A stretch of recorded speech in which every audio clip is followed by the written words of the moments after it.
Hello, everybody. I wanted to take some time today to talk about the TV personalities I've been interviewing, Ken Kratz. This guy is not a good guy, but I'll get to that in a minute. First, I want to talk about Dr. Drew. Dr. Drew is a guy that I have really liked. Really classy guy. Can't help but respect him. He came from humble beginnings at a radio show, a late-night radio show, and eventually him and Adam Carolla moved on to the MTV gig, and eventually both moved on to bigger and better success after that. And I've always wished him well because I always liked him so much. Thought he was such a cool guy. He was just he had a few things about him that were just key, like signature about him. One of them was the way he would, if somebody was on the show and they were like minimizing an addiction or minimizing a sex addiction or minimizing a gambling addiction or anger issues or any kind of abuse or anything like that, he would not have it.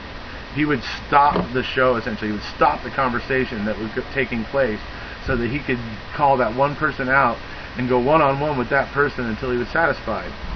He was also big about respecting women, but also about women respecting themselves, because he would often stop the conversation sometimes too because he felt that a woman wasn't respecting herself properly, that she needed help.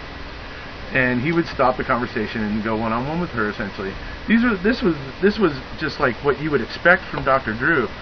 This is the way he was. So it was on with the Offspring. Yeah.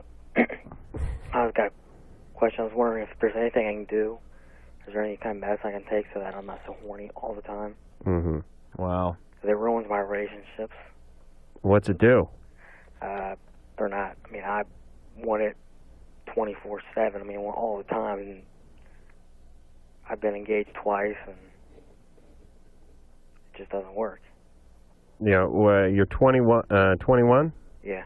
Yeah. Has it always been this way? Yep. How often do you service yourself? By yourself, yeah. By yourself? Oh, no, by myself, never. Oh, never? With females all the time. You never masturbate. Oh, come on. Yeah, please. You don't masturbate. You never dated Rosie Well, Palm? there you go. There's a problem. Come on. Problem solved. That's Masturbate. it. Next. Casey. Yes. What do you mean you never masturbate? No. How could a guy as horny as you not... To explain it to them, and I think women know. They just lie about it more. Right. Oh, okay. But I can't believe that a guy who is horny as Casey says he is doesn't take care of himself. Men have a real misconception about women masturbating. It is a totally different experience for them. Right. No penis. Totally different. Drew was absolutely right there. Casey. Yes. All right. So how often do you have sex with your current girlfriend? Every day. Mm-hmm. And she doesn't enjoy that? No. What does she want? I mean, it isn't just with one person. Uh-huh. I mean, so... Do you have any momentum with alcohol? I drink a lot, yeah. Yeah. This really does sound like sexual compulsion, sexual addiction. Well, why wouldn't he turn it on himself, though? Because there's something wrong, something's up about his compulsiveness. I mean, sexual addiction really has a lot to do with expression of aggression, and he may not be getting that release from masturbation that he needs to get without acting it out on another person. Were you abused when you were younger? No. No. Your dad was an alcoholic, Mom? He was never around. Did he ever hit you or anything when he was around? No. He flew back in on Christmas to smack him, and then he went back. Well, But if you're an alcoholic and you're compulsive this way, you're having consequences. This really can be conceptualized as a sexual compulsion, sexual addiction. And if it really is bothering you, no, there's no medicine. Well, I take it back. There are medications for compulsion. Things like Prozac, we just talked about that earlier, very often substantially reduces people's sex drive. So and also compulsion. So there might be a medication, but more importantly, you should... I think he needs to just sort of keep his libido in check by the constant prostate maintenance program that I'm on. Okay, so that last bit there that you just saw was from Loveline. That was Dr. Drew. I know if you noticed there, the guy was calling in about his sexual addiction, but the thing that was interesting about that clip is, did you notice the way Dr. Drew kind of just saw right through the situation? He was immediately ready to move on to this guy's chemical addiction. I mean, he sees it, and he went right for it, and that was kind of what I was trying to show there. And that's the way. That's like signature classic Dr. Drew. He's like that. He just because he's good at what he does, and he knows what to look for. So, but that's my point there. He moved right onto that guy's alcohol dependency and stuff like that. So, anyways, this next clip is going to illustrate what I was talking about with him and how he feels about women respecting themselves. So here it is. Yeah. Did you like the pest? Yeah, it was funny. Okay. You're I was kind of half committal. You got a question about marijuana, or what is your question? No, I have a question about, I work at this place where this 42-year-old guy works there too, and he's always, like, grabbing my ass and everything. And I never say anything to him because he, like, I don't know, I just don't. And he's always like, well, why don't... Hold on, Drew and I are weird now. What is that strange... mine, not just your phone. All right, go ahead. Go ahead. So as a 42-year-old, what kind of place do you work in? It's a delivery place. Is there a supervisor there? Yeah. You tell that person what's happening here. He's 42, he works at the delivery place, and he's not the supervisor? No. All right, yeah, this guy's a very scary individual. Well, aside from I have something in addition to this. All right, well, hold on. Let's finish one point at a time, though. The fact is, it's illegal what he's doing to you. But how can I even say that to my boss? I mean, I don't want... You need to say that to your boss because there's no doubt he's doing that to other women. It's demeaning to you. It's illegal for him to do this to you. He's not even the boss. You don't have to put up with this for for one. That's one thing. It is illegal on multiple levels. Not only is it sexual harassment, it's actually a sexual assault. So you must report this. And it's bothering you, and you need to take care of it. It's important. Sandra, it's important to go through life not being a victim. It really is, especially for women. They have to learn to assert themselves, and this is the place you start. You know, the thing is, I've always found women always pretty assertive when you, like, you know, when I used to do things like that, they used to slap me. For you and Adam. Yeah, women I know. used to always tell me to get the hell off me, get the hell out of here. Always right. Like, down. Women would turn the fire extinguisher on me and then kick me with a clog or something while I was down on the ground. Frying pans. Isn't it funny that harassment has the word harass? Well, he's grabbing her ass, bro. Harassment, that's where it comes from, man. No, but just recently, like a week ago, this guy came in, and because we take orders when they walk in, too. And he had a T-shirt on of this band, Downset, and I was like, I like that band, that's really cool. And he I guess he took it the wrong way, because just a couple days ago, he came in with a tape, and it was a compilation with like 20 songs on it. He made it. It's handwritten, and there's like a note inside saying, and he's like 30 or something. He looks. You know what though? This is the beginning for Cassandra. You got to learn how to deal with this. Yeah, you are. The second guy, old guy. Is this the first time you've sort of been out in the public working? No, it's the third time. No, I don't mean like the third day, but I mean, is this your first job? Third job I've had. And has this kind of thing been happening to you in the past? No. Forget the age of men, but are men tend to be attracted to you? No, I mean, not like this. Not like so blatantly. All right. Some guys are just assholes. But I mean, she may be, you know, she's 15 now. Maybe she's beginning to look more mature, and guys are taking. I mean, totally inappropriate. These guys, absolutely nothing you have to put up with here. But you are going to have to begin learning how to deal with this if this is the way men are going to relate to you. And here's the new rule. If you're not interested in the guy, he's not squeaky clean and wearing a bow tie and a handful of pomade in his hair, don't look him in the eye. Do not talk about anything other than business, because all a guy wants is a crack. But then, recently, I heard this interview that he did with Ken Kratz. And I was just, like, I couldn't believe it. I was listening to it, and it was like, it wasn't Dr. Drew. I was just like, who is this imposter? You know, there's a point there where Ken Kratz is talking about his drug addiction, and he kind of tries to minimize the fact that he was taking 2 milligrams of Xanax or whatever a day, and Dr. Drew's like, and you're still alive, you know, and everything, and you could almost hear like a glimmer there in Dr. Drew's voice of the old Dr. Drew, like when he was on Loveline. You know, it was, I thought he was actually going to maybe go at Kratz there for a second, but he didn't. He obviously had his reasons, probably, you know, that he couldn't do it. Probably part of the stipulations of Kratz doing the interview with him or something like that. So, what are you going to do? Anyway, it basically goes after that, the rest of the interview, that, you know, Drew is just kind of sitting there like shaking his pom-poms for Kratz, like his own personal cheerleader or whatever, and I just was so disappointed in that.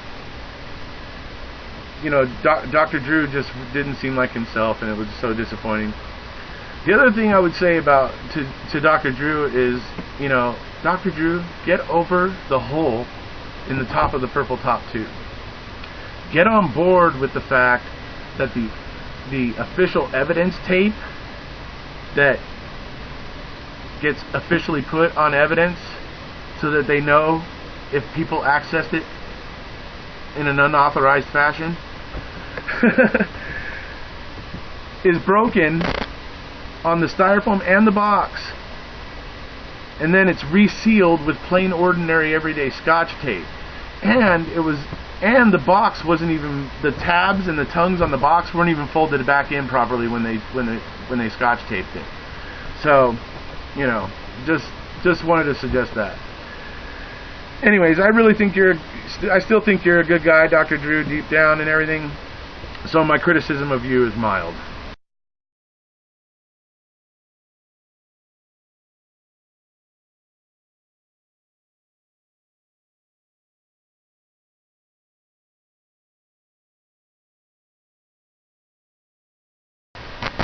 And we're back.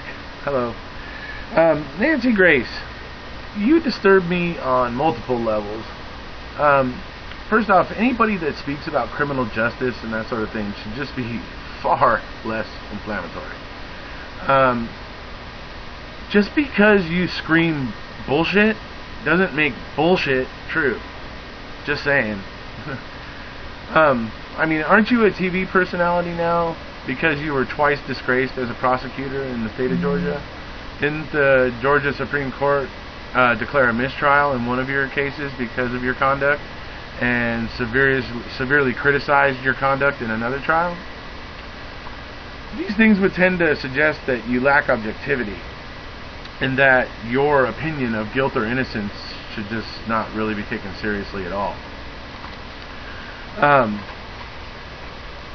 Finally, Nancy, and this would go for you as well, Drew, that when you're sitting next to, when you're sitting there with Ken Kratz, you're sitting next to a person who abused his power to intimidate women who were victims of domestic violence. That's pretty bad. You guys condemn Stephen as a rapist, and you sit there like little, you know, sis boom ba, ha ha ha, you know, Stephen's a rapist, and you're sitting there with Ken Kratz. And, you know, Stephen was exonerated. Remember Gregory Allen? And Nancy Grace, you can scream as loud as you like that Teresa Hallbeck was raped by Stephen and Brendan. There's zero actual proof of that. That was all just a fantasy created by Ken Kratz. Anyways, I see HLN has replaced you already. That was fast.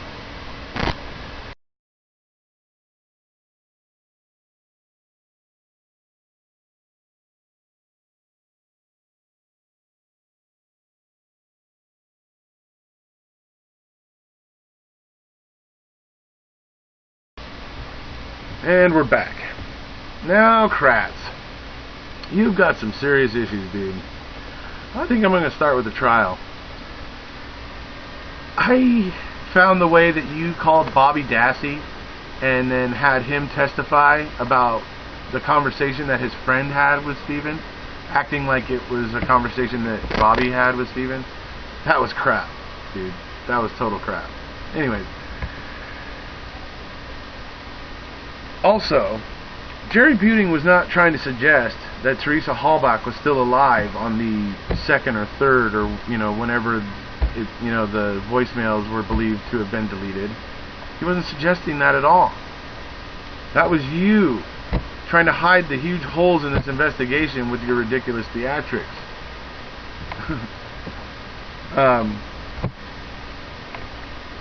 I'm wondering what you're going to do if Zellner is able to prove that the blood inside of the RAV4 is too young to have been Stephen Avery's at that time.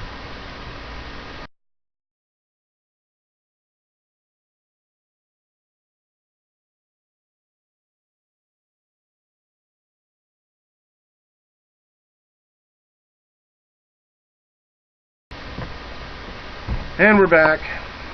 Okay, now we'll move on to the sexting and the forceful sex. I can't begin to express my disgust at how Ken Kratz used his position to intimidate and take advantage of these victims of domestic violence. It's just completely outrageous. But, you know, what are you going to do? And the thing is that he would start sexting them, and if they tried to ignore him, he would just get more persistent and more persistent. And then these poor women had to worry about that if they didn't reciprocate, that he might drop the case that they have going against the person that battered them. I mean, that's heavy. That's really heavy. I mean, so it's really bad. It's just completely abominable, really. But moving on, it just seems like he just didn't think, he had no care for the consequences. Like he felt like the rules just didn't apply to him, you know. And maybe after hiding the truth at the Avery trial, maybe he felt like he could keep anything hidden. I don't know, but no doubt the guy is a narcissist, so it's possible. So anyways, the thing is, for me though, is that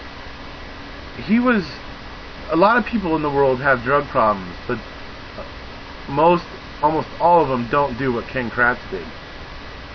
What Ken Kratz was doing was he was acting out his own little fantasy of power and sex and humiliation of his victims, and he was getting a charge out of that.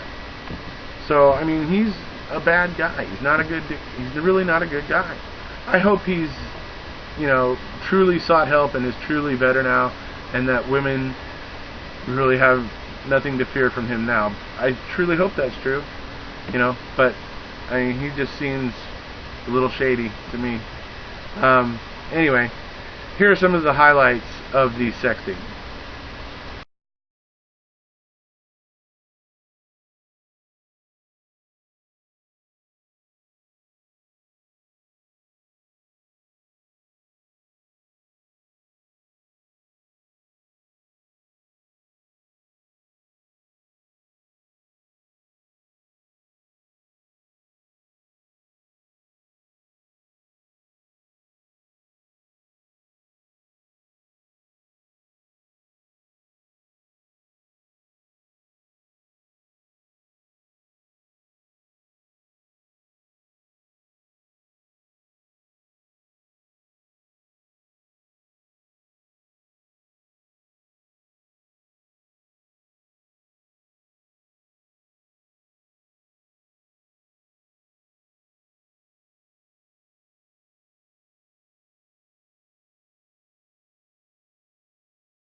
And we're back.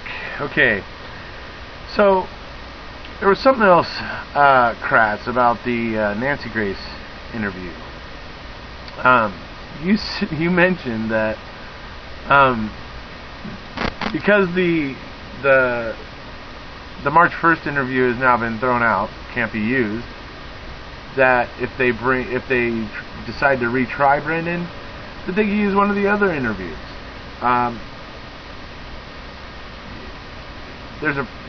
First of all, there's a problem with that. He was led down a path in the February 27th interview, just pretty much like he was led down a path in the March 1st interview. So I'm not sure how that really is going to help. The November 6th interview, where you guys came at him full bore one day after the RAV4 was found, yeah, that one he pretty much holds up. But you know, after a while, they're suggesting the story that they want him to tell so much, I think he eventually does start agreeing with them, or at least just saying whatever they want him to say. because that's the way Brendan is. So, but anyway, I highly disagree with you on that point. I don't think that those confessions will be admissible either. Not at this point, anyway.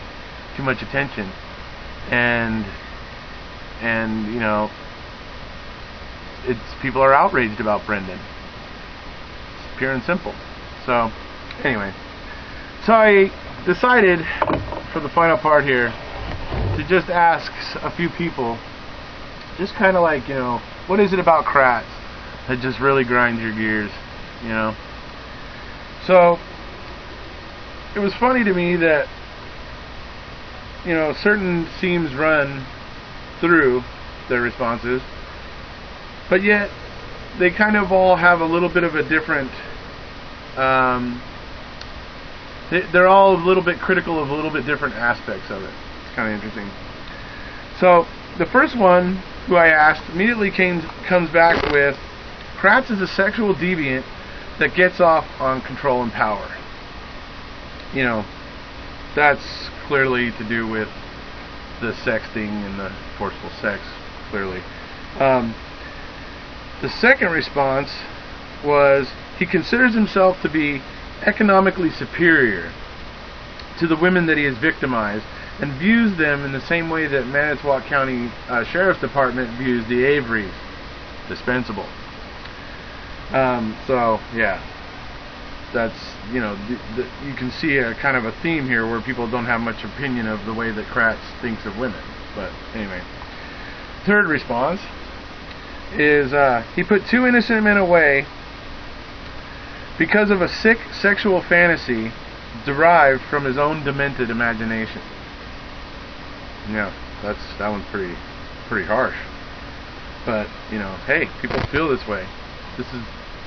They read the transcripts, they read the CASO files, they see the videos of the Kratz's sexting scandal, and they read the OLR report, and they're not, those people aren't dumb. They know. So, anyways, in the last one we got here, the person says he got away with his sex scandal, which grinds their gears, and they also cannot stand the fact that he got away with prosecuting Brendan. You know, Brendan being a 16-year-old boy who's obviously had learning kind of difficulties. He was in special ed classes, and a lot of people feel that outrage. Not just at Kratz, obviously, but you know, he was the special prosecutor. So anyway, that's basically it. I just wanted to say that I hope that these TV personalities will now start to consider that when they are interviewing Ken Kratz, because you're sitting there with a guy saying, oh yeah, Steven's a rapist, Steven's a rapist. Well, the guy you're sitting next to, chanting rapist with,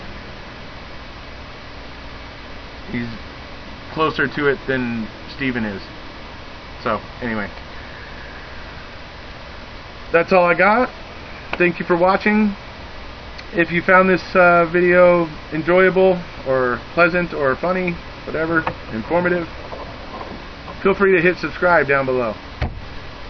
Bye-bye.